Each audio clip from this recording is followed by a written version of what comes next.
People say that monogamy only is God's perfect will, which is not which is not true. It is an outright lie. When I will easily demonstrate that today. But first, let's read the verse that people tried to use to prove this. Genesis 2:24. Therefore shall a man leave his father and mother and cleave to his wife, and they shall be one flesh. All right, that's the verse people try to use to say that because Adam and Eve was, as far as we know, Eve was Adam's only wife. That's all, So that's all the Bible says. But right here's the problem. That is easily disproven to not be God's ideal, to be God's perfect will. Well, I will prove this with two verses. One of them coming straight from Jesus, and another coming from Paul. The first one, which is Jesus, which is Matthew 19:10 through 12. His disciples said unto him, If the case of the man be so with his wife, is it not better? His disciples say unto him, If the case of the man be so with his wife, it is better to not marry. But he said unto them, All men cannot receive this saying, save to whom it is given. For there are some eunuchs which were so born from their mother's womb, and there are some eunuchs which were made eunuchs of men, and there be some eunuchs which have made themselves eunuchs for the kingdom of heaven's sake. He that is able to receive it, let him receive it.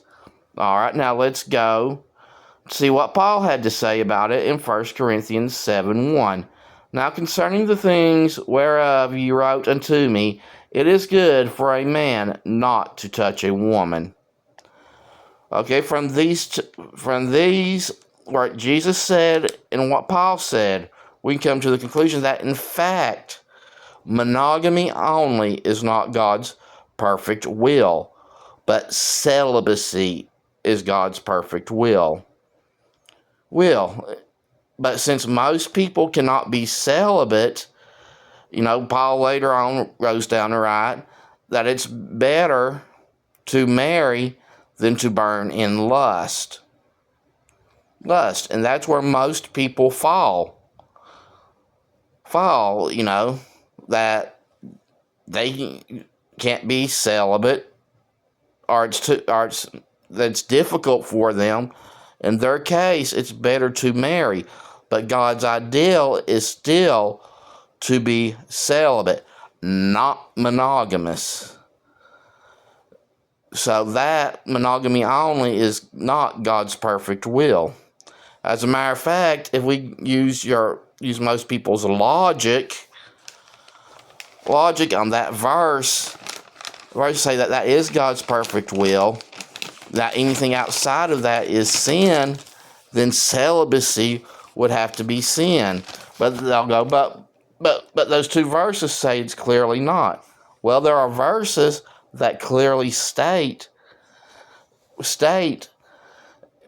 that polygyny is not a sin and God regulates it, basically saying that as long as you fall within these guidelines, it's all right. Right, and some of them are in the New Testament, some of them are in the Old Testament. Let's see.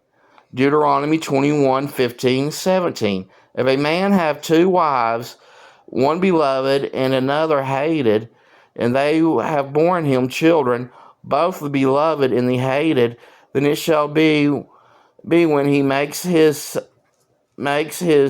sons to inherit that which he hath, that he may not make the son of the beloved firstborn before the son of the hated, which is indeed the firstborn. But he shall acknowledge it, the son of the firstborn, by giving him a double portion of all that he hath, for he is the beginning of his strength, and the right of the firstborn is his strength. So basically, this is a guideline for polygyny, where God is saying that, even if you have more than one wife and one is hated and one is not, the inheritance still goes to the firstborn, no matter if his mother is the one loved or the hated. That doesn't matter. So that is a guideline for the inheritance in a polygynous relationship.